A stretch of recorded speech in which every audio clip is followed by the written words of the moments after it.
Welcome students to the online classes. In this video, we will learn chapter 19 Water Sources, Rivers and Seas.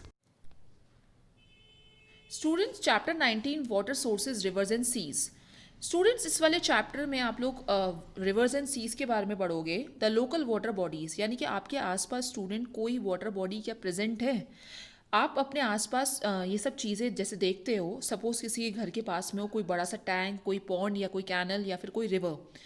Even कई कई जगह पे तो dams भी present होते हैं रिवर्स में. Water is one of the our basic requirement यानी कि कहते हैं ना जल है तो जीवन है.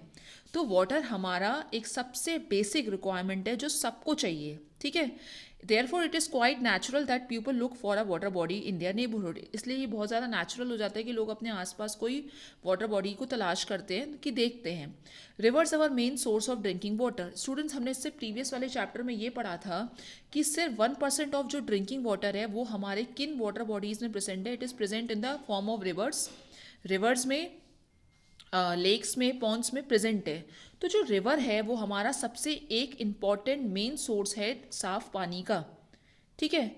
आपको पता है बहुत सारी जो रिवर्स होती है वो कहाँ से ओरिजिनेटेड होती है, यानी कि स्नो कवर्ड माउंटेन से, यानी कि ऊपर माउंटेन से वो बह करके नीचे आती हैं.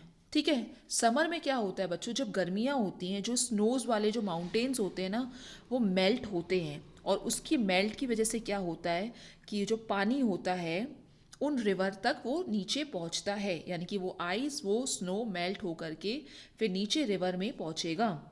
और इस वजह से क्या होता है कि समर में यानी कि समर सीजन के बाद बारिश भी होती है. तो वो पानी उस रिवर को कहाँ से मिला. It comes from the melting snow और it comes from the rain.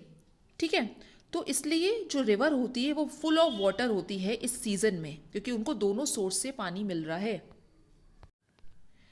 यानी कि वो स्टूडेंट्स, रिवर कौन सी, रिवर वो वाली जिनको पानी स्नो के मेल्ट होने से मिल रहा है.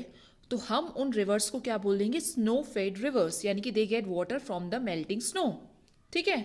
हमारी कंट्री में कौन कौन सी ऐसी रिवर्स है जो स्नो फेड रिवर्स है, उनका नाम है बीस, Sutlej, Brahmaputra, Ganga and Yamuna.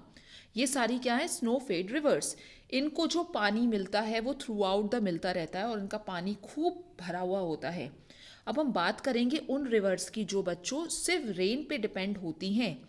They are rain fed rivers, यानी कि इनको पानी रेन से मिलता है. एग्जाम्पल्स क्या, महानदी, नर्मदा, गोदावरी, कृष्णा एंड कावेरी. ये सारी रेन फेड रिवर्स हैं. इस वजह से इनको समर में they have a less water in them during summer season में इनको पानी थोड़ा कम मिलता है. They only depend upon the rain. Now we have a two pictures. The first is origin of a river, यानी कि रिवर का ओरिजिन क्या है, कहाँ से वो पानी आ रहा है. And the second picture is river. फिर हम बात करेंगे rainfall and the water in the rivers. Water level in the rivers is not same all around the year. Obvious सी बात है कि जो पानी का यानी कि जो नदियों का जो वाटर लेवल होता है वो कभी भी सेम नहीं होता throughout the year. It is less in summer than in the winter. ठीक है. It is highest during the rainy season, यानी कि रेनी सीजन में सबसे ज़्यादा उनका लेवल इंक्रीज होता है because it get water from the rain. Sometimes due to heavy rainfall, the rivers overflow and the adjoining land areas get submerged in water and we call this condition flood. यानी कि student क्या होता है, जब पानी का नदियों का जो लेवल होता है, जो रिवर्स का लेवल होता है वो अपनी उनकी सीमा रेखा से ऊपर चले जाता है. तो ये सब होता है किस वजह से, बारिश बहुत तेज ज़्यादा पड़ने से. ठीक है. उनका जो पानी होता है वो ओवरफ्लो हो जाता है वो लैंड पे, यानी कि वो जो पानी है अब वो लैंड पे आना स्टार्ट हो जाता है. ठीक है. और जब वो लैंड पे आ जाएगा तो उस कंडीशन को हम क्या बोलते हैं, उस कंडीशन को हम फ्लड बोलते हैं, यानी कि बाढ़ आना बोलते हैं. ठीक है. If the rainfall is less, अगर आप बारिश कम होगी, the rivers have less water. Obvious सी बात है कि रिवर्स के पास कम पानी होगा. Some of rain fed rivers dry up, यानी कि जो रिवर्स ओनली बारिश के पानी पे डिपेंड थी वो सूख जाएंगी समर सीजन में. इफ़ रेनफॉल इज लेस, यानी कि अगर बारिश कम होगी, people do not get enough water, यानी कि लोगों के पास पानी ही नहीं होगा अपने क्रॉप्स को डालने के लिए, वो जो क्रॉप्स होंगी वो खराब हो जाएंगी, डैमेज हो जाएगी, और शॉर्टेज ऑफ फूड हो जाएगा, क्योंकि अगर फसलें ही नहीं ग्रो होंगी तो आप क्या खाओगे। और इस सिचुएशन को हम लोग ड्राउट बोलते हैं, यानी कि सूखा पड़ जाना कहते हैं। Thank you students for watching the video. The next part will be continue in next video.